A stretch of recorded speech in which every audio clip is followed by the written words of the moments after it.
Hello, everyone, and welcome to another special episode of the Financial Insight Show. I'm your host for today's interview, and I am currently in Livingstone at the Radisson Hotel about to have a very interesting conversation with our friend, the general manager of Radisson Blu Hotel, right here in Livingstone, Zambia. Shaun Wheeler is obviously a very good friend of ours, and obviously we took time to just come through and pay him a visit at the hotel, which we know offers many great services. So we just want to find out a little bit more about what's going on at the hotel, as well as any other issues that are of keen interest. So stay tuned for this particular conversation.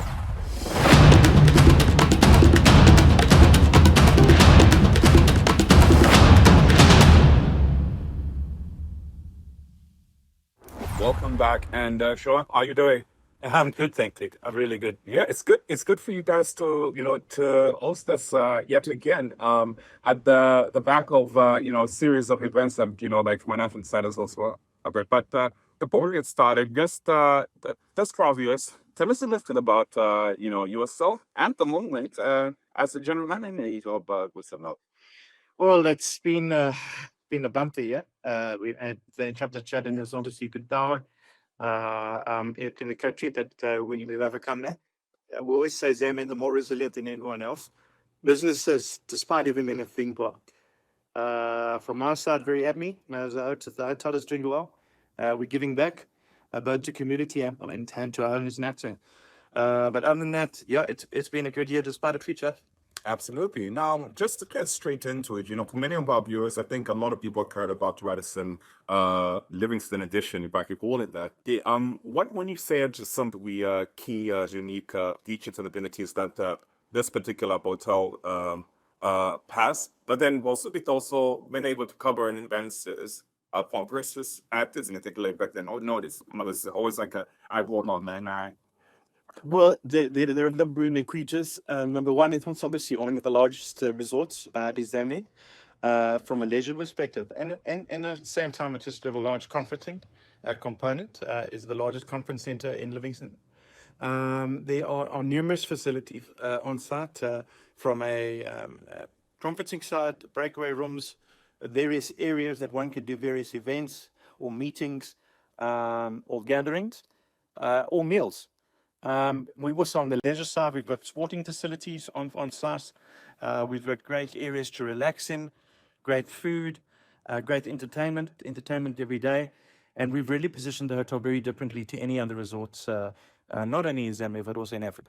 Absolutely. Now, I would obviously also want to understand like how, the Radisson, tailors its services specifically to meet, aspects of not only just conferences, but also, people that are visiting this. But then how important is getting feedback, feedback in any form, be it whether you guys gotten any awards or just general feedback on the whole.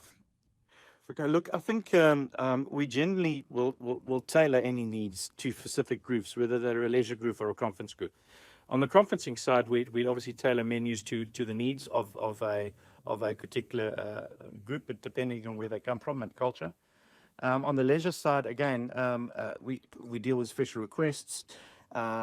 We position ourselves fairly well in terms of trying to get insight prior to the guests arriving of their needs and requirements for their stay. We're very good on loyalty in terms of recognition. But in terms of the Radisson Rewards program, we're very much involved with ensuring that guests get their benefits out of that. From an awards perspective, we are currently the #1 hotel in Zambia. Thank you.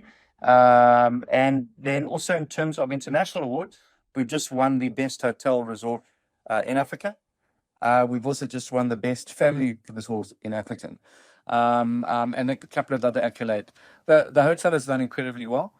The other major award is that we've just won a ranking within the world's top 100 hotel resorts of the world.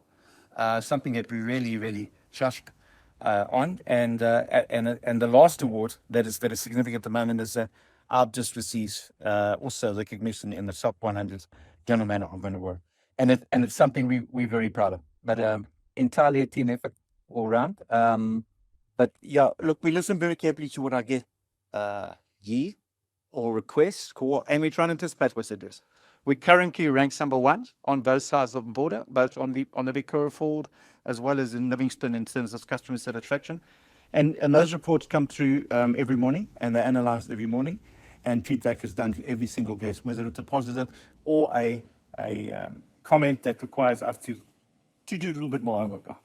But we're very proactive in terms of that. Absolutely. Now, obviously, and congratulations on the numerous awards and the award that went to you.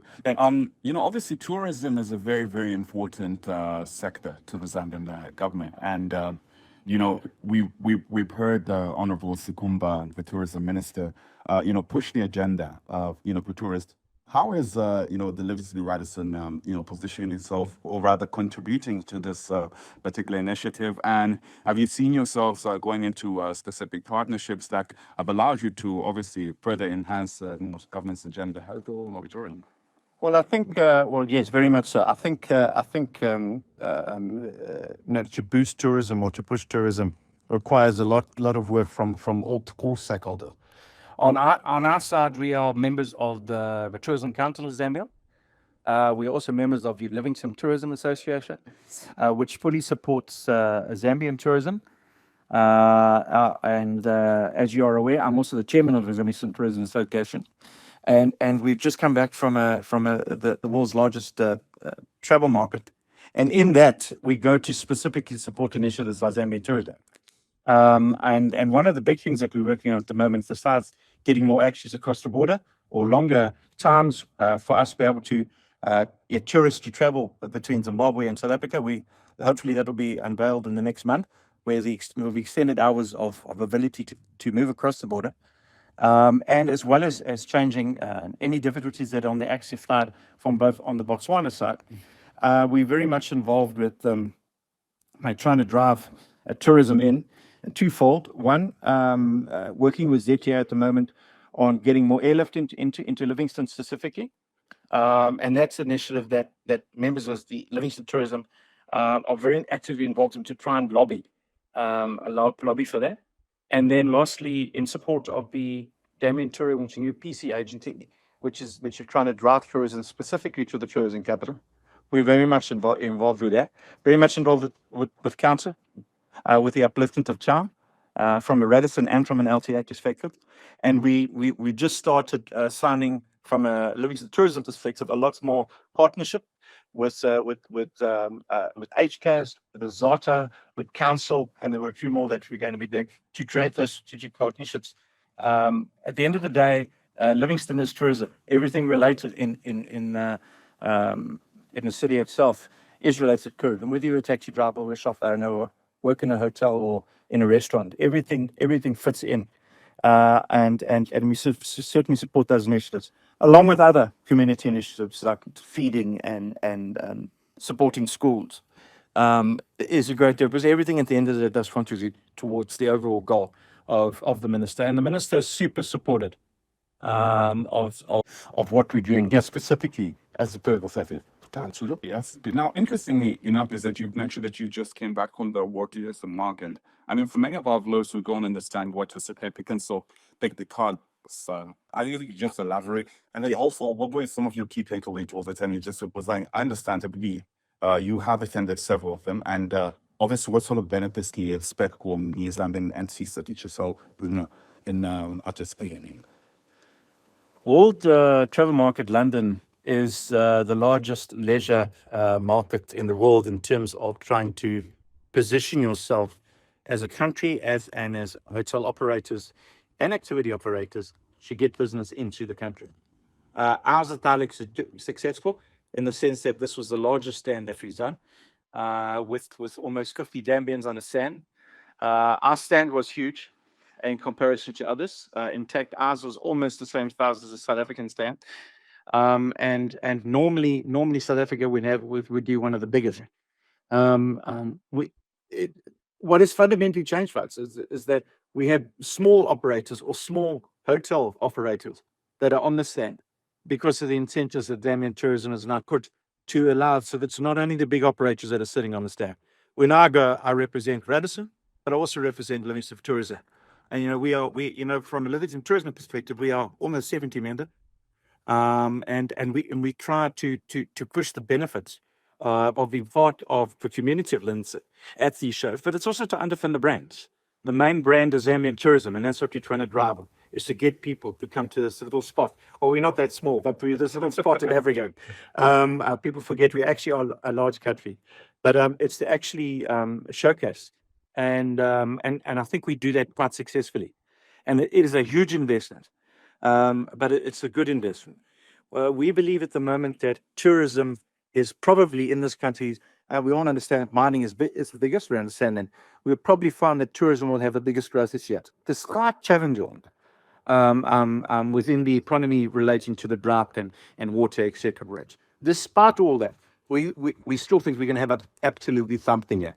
Yeah, and that is, I find that fight quite interesting because I recently watched a promo video of the Minister of Tourism, where despite there not being water, there's actually activities around Victoria Falls. So, are those some of the innovative way in which tourism can actually be somewhat of a game changer? Very much so. And initially, a minister came up with an idea, and I said, yeah, we'll support this. And some people went, I'm not sure if it's going to work.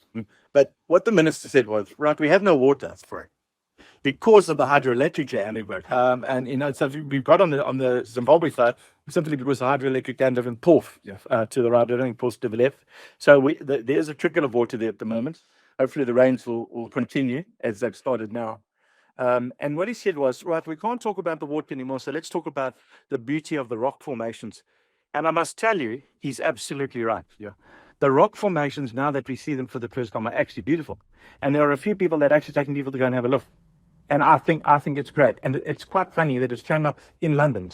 Oh, talk about rock formation as a serious topic, not as something like, you guys are just sorts of something. No, it was something serious.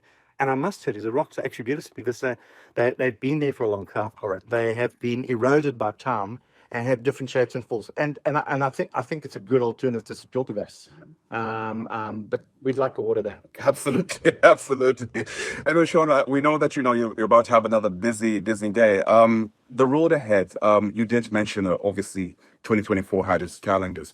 What do we expect from Radisson in 2025? Does Soboto have any plans of the expansions or any innovative, tourist features that you'll probably be adding on so that we give you that competitive edge?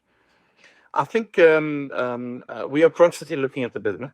I think we must also just put into perspective that the business on the 5th of December will turn 2. And so we are turning 2 next month.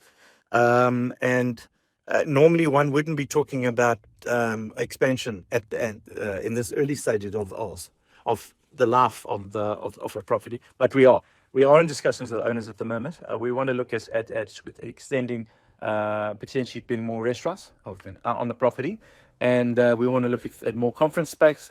In some of our leisure areas, we'd like to increase that, but I think now it's still in early discussions with NAFTA. But we certainly would like to do that, because I think the positioning of Livingstone here, in particular as the Radisson, and being government pension owned, has such a huge impact on the future of Livingstone that we need to ensure that we remain relevant, that we're able to meet all the demand, we're able to continue to sustain large employment and increase employment, and that was one of the central objectives of this resort, was to recenter tourism, which had gone quiet for a number of years, partly due to COVID, and also to create employment. We're currently the second largest employer, and we will eventually, as time goes on, move into be the biggest employer in South, and we are already the largest sector. So we contribute immensely to this economy, and we want to do more. But there's a hell of a lot that happened with communities behind the scene as well. So I mean, there's a general push for us to be more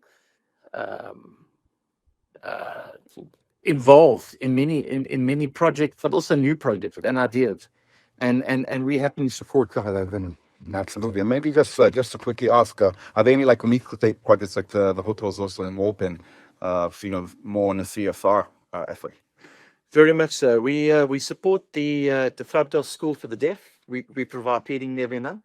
We support the SRS Children's Village. We provide feeding or donations there every month.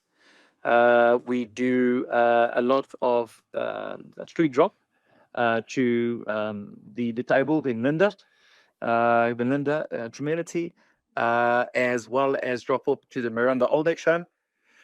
We participate in cleanup campaigns at the time every month. And we need to do more, and we will do more in the year. Absolutely. Thank you so much for speaking to us, and we look forward to visiting the Radisson next time when you come to cover events. You're more than welcome. Absolutely. There you have it. I've been speaking to the general manager of Radisson. So for all our viewers, if you're ever in Livingstone, you've only got one place to choose. Well, come spend the night and enjoy the amenities. This has been 𝗛𝗏 Chibesakunda reporting from Livingstone, Radisson Blu Hotel. Stay tuned for more insights on all our platforms on the Financial Insight website, as well as our social media platforms. Get to know.